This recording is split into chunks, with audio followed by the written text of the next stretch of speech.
Good morning, friends.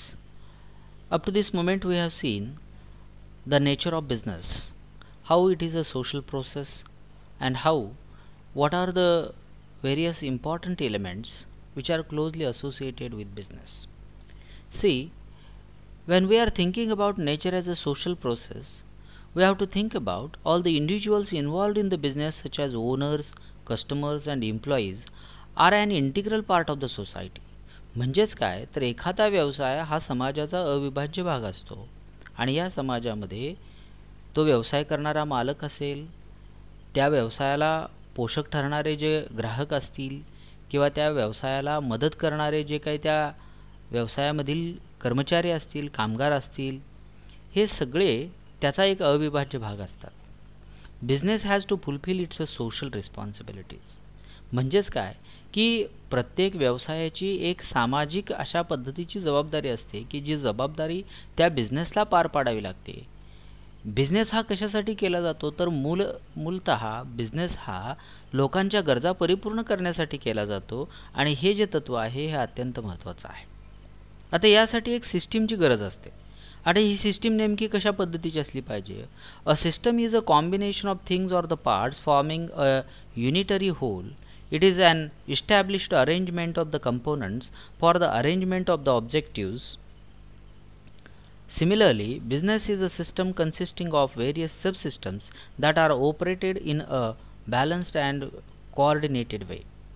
आता ही जी रचना आहे किंवा सिस्टीम आहे किंवा ही जी पद्धत आहे, ही सिस्टीम कशी असली पाहिजे. Combination of things or the parts of forming a unitary hole.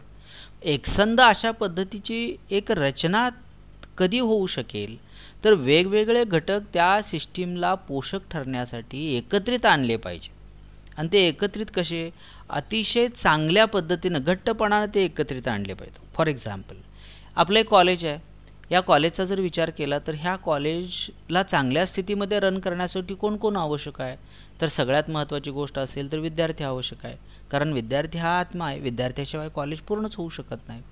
त्यानंतर शिक्षक असतील, प्राध्यापक असतील, नॉन टीचिंगचा स्टाफ असेल, ऑफिसमधले क्लार्क वगैरे असतील. त्याच्यानंतर साफसफाई करणारा कर्मचारीसुद्धा तिथं आवश्यक आहे. त्याचबरोबर त्या ठिकाणी सगळ्यात महत्त्वाचा आणखी एक घटक आहे आणि तो म्हणजे या कॉलेजसाठी आवश्यक असणारी इमारत हा सुद्धा एक चांगला अत्यंत महत्त्वाचा आवश्यक घटकसुद्धा आहे. म्हणजेच एखादी रचना किंवा सिस्टम रन करायची असेल तर त्याच्यासाठी भौतिक आणि मानवी अशा पद्धतीच्या घटकांची गरज जी असते तर त्या घटकांना त्या सिस्टीममध्ये त्या ठिकाणी आणण्यासाठी फार महत्त्वाचं एकत्रितपणा, एकसंधपणा असणं अत्यंत महत्त्वाचं आहे.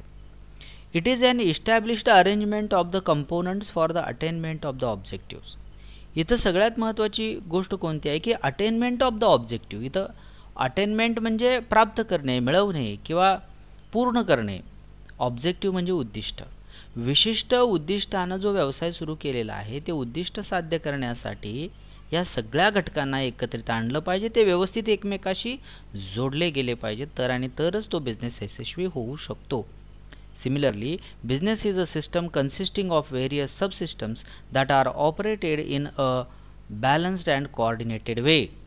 यामध्ये काही सिस्टीम आणि सबसिस्टीम हे अतिशय चांगल्या पद्धतीने एकमेकाशी हातात हात घालून चांगल्या चालल्या तर त्या ठिकाणी बॅलन्स आणि किंवा समतोल साधला जाऊ शकतो किंवा अतिशय चांगल्या पद्धतीचं एकसंधपणा त्या ठिकाणी निर्माण होऊ शकतो.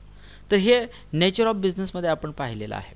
आता या ठिकाणी टाईप्स ऑफ बिझनेस ॲक्टिव्हिटीज.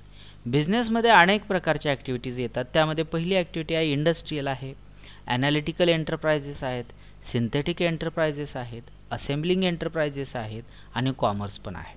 आता या ठिकाणी हे जे 5 प्रकारचे जे ॲक्टिव्हिटीज आहेत यामधली पहिली ॲक्टिव्हिटी आहे इंडस्ट्री.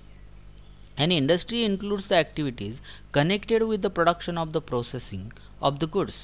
म्हणजेच काय, एखादी इंडस्ट्री की जी प्रोडक्शन म्हणजे निर्मिती करणे आणि त्याच्यावर प्रक्रिया करणे, मालाची निर्मिती करणे, वस्तूची निर्मिती करणे आणि त्याच्यावरती प्रक्रिया करणे, हे जे काम करतं त्याला इंडस्ट्री आपण म्हणतो. आणि manufacturing enterprises are engaged in the production of the goods. This kinds of the industries can be classified as follows. आता या ठिकाणी इंडस्ट्री वेगवेगळ्या पद्धतीनं कशा क्लासिफाय होऊ शकतात त्यामध्ये आहे analytical enterprises. An oil refinery that separates crude oil into petroleum, kerosene, diesel oil is an analytical concern. आता या ठिकाणी ॲनालिटिकल एंटरप्राइजमध्ये काय काय येतं बघा. एका क्रूड ऑइलपासून पेट्रोल तयार करणं असेल, केरोसिन म्हणजे रॉकेल तयार करणं असेल किंवा डिझेल तयार करणं असेल, म्हणजे तिथं ॲनालिसिस केलं जातं, सेपरेशन केलं जातं, बायफर्केशन केलं जातं. It means that from a single product there are various sub products which are created. That is called as analytical enterprise. म्हणजे क्रूड ऑइलपासून, एकाच क्रूड ऑइलपासून पेट्रोलही तयार होतं, रॉकेलही तयार होतं आणि डिझेलही तयार होतं. तर हे एकाच घटकाचं केलं गेलेलं ॲनालिसिस आहे. हे ॲनालिटिकल एंटरप्राइजमध्ये येतं. दुसरा प्रकार आहे सिंथेटिक एंटरप्राइज. यामध्ये an enterprise which combines the several materials to produce one product is a synthetic enterprise. म्हणजे अनेक वस्तूंना एकत्रित आणून एक उत्पादन निर्माण करणं याला सिंथेटिक एंटरप्राइज म्हणतात. All soap mills and cement factories are the synthetic enterprises. लक्षात घ्या. आता आपण एक छोटंसं उदाहरण घेऊया जे सिमेंट फॅक्टरीमध्ये आहे. सिमेंट हे जनरली चुनखडीपासून बनवलं जातं. पण केवळ चुनखडीच त्यामध्ये असते का? तर नाही. चुनखडीबरोबर इतर आणखीही काही केमिकल कंपोनंट्स त्यामध्ये एकत्रित केले जातात आणि ते एकत्रित केल्यानंतरच सिमेंटची निर्मिती होती, त्याची भुकटी तयार होते किंवा त्याच्या गोण्या भरून त्या ठिकाणी कन्स्ट्रक्शनच्या उद्योगामध्ये त्या ठिकाणी वापरले जातं. उदाहरणार्थ आणखी दुसरं आहे सोप मिल. एखाद्या साबणाची निर्मिती तयार करायची असेल तर त्याच्यासाठी हार्ड सोडा असेल किंवा सॉफ्ट सोडा असेल तो लागत असेल. वेगवेगळे फ्रॅग्रन्सेस म्हणजे सुगंधित द्रव्य त्या ठिकाणी लागत असतील. काही कॉस्मेटिक्स त्या ठिकाणी त्याची गरज पडत असेल किंवा काही फोम बेस्ड केमिकल्सचा त्या ठिकाणी वापर केला जात असेल. तर अशा पद्धतीनं या सिंथेटिक एंटरप्राइजमध्ये वेगवेगळ्या घटकांना एकत्रित आणलं जातं की त्याच्यातून एक विशिष्ट पद्धतीचं प्रोडक्ट निर्माण करता येऊ शकेल. आणि हे जे सिंथेटिक एंटरप्राइजमध्ये ह्या गोष्टींचा समावेश होतो. तिसरा प्रकार आहे assembling enterprise. All those plants engaged in the production of the products such as radios, scooters, television sets are assembling enterprises. आता सिंथेटिक आणि असेंब्लिंगमध्ये आपल्याला फरक करून घ्यायचा आहे किंवा तो समजून घ्यायचा आहे. सिंथेटिकमध्ये सर्व घटक एकत्रित केले जातात परंतु मूळ घटकाचा अवशेष शिल्लक न राहता नवीन उत्पादन तयार होतं. परंतु असेंब्लिंग एंटरप्राइजमध्ये वेगवेगळे घटक एकत्र केले जातात, त्या वस्तूची अस्तित्व राहतं पण नवीन उत्पादन तयार केलं जातं. उदाहरणार्थ एखादा रेडिओ तयार करायचा आहे तर त्याच्यामध्ये असणारे जे वेगवेगळे पार्ट्स आहेत ते पार्ट्स विलीन होत नाहीत, ते संपून जात नाहीत, परंतु त्याचं अस्तित्व राहूनसुद्धा त्याच्यातून एक नवीन उत्पादन तयार होतं. स्कूटरमध्ये 2 चाकं असतात.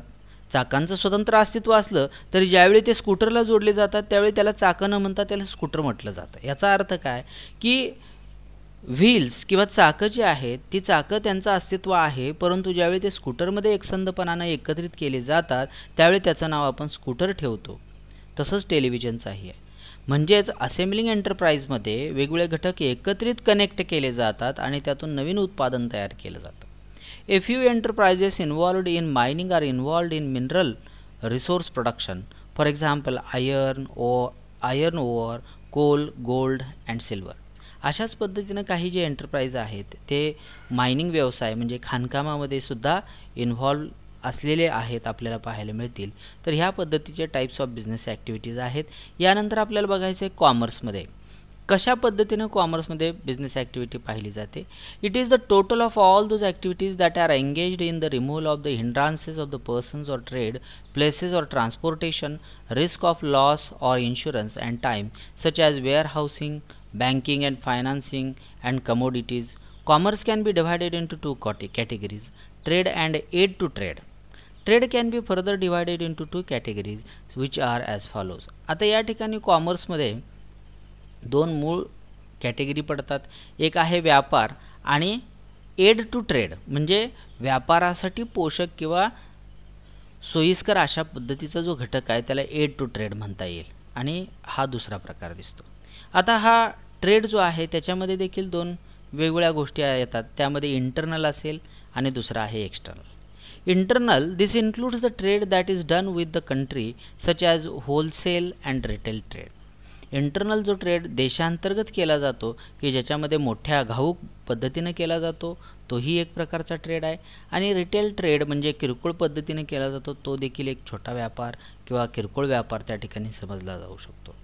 External, this includes the trade that is done with the various countries such as export and import.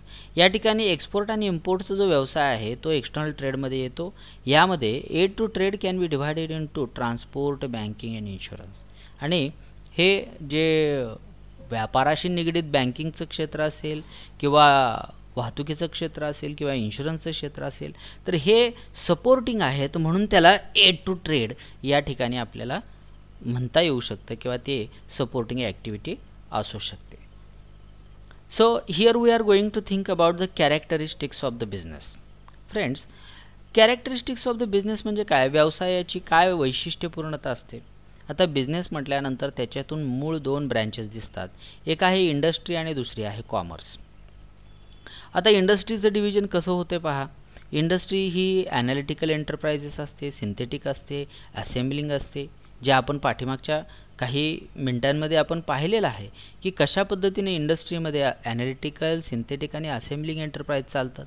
कॉमर्समध्ये सुद्धा ट्रेड आहेत, इंटरनल ट्रेड आहे, एक्सटर्नल ट्रेड आहे. एड टू ट्रेडमध्ये, कॉमर्सच्याच खाली एड टू ट्रेडमध्ये आपल्याला हेही दिसेल की ट्रान्सपोर्ट आहे, बँकिंग आहे, इन्शुरन्स आहे. म्हणजे हे जे तीन तीन ब्रँचेस दिसतात ह्या एड टू ट्रेडच्या खाली आलेल्या दिसतात किंवा त्याच्या सब ब्रँचेस आहेत असं म्हणायला काय हरकत नाही. त्यानंतर आपल्याला इंटरनल ट्रेड हा होलसेल आणि रिटेलमध्ये डिव्हाइड झालेला दिसतो.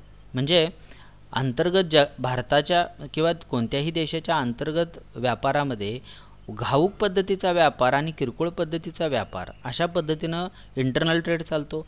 बाह्य देशाच्या बाहेरचा जो व्यापार आहे तो इम्पोर्ट आणि एक्सपोर्टच्या स्वरूपामध्ये चालतो. तर अशा पद्धतीनं कॅरेक्टरिस्टिक्स ऑफ द बिझनेसमध्ये आपण ही जर डायग्रॅम चांगल्या पद्धतीनं लक्षात ठेवली तर निश्चितपणानं विद्यार्थी मित्रांनो आपल्याला ह्या कॅरेक्टरिस्टिक्स ऑफ द बिझनेस हे आपल्याला चांगल्या पद्धतीने एक्सप्लेन करता येऊ शकेल. So in this way we have studied this part of the introduction to ethics. यामध्ये आपण नेचर ऑफ बिझनेस बघितलेला आहे आणि कॅरेक्टरिस्टिक्स ऑफ द बिझनेस बघितलेला आहे. तर यासाठी आपल्याला ह्या गोष्टी लक्षात ठेवणं गरजेचं आहे की जे आपण परीक्षेच्या दृष्टिकोनातून जर विचार केला तर अत्यंत महत्त्वाचा आहे. So with this words I would like to conclude today's lecture. Thank you so much.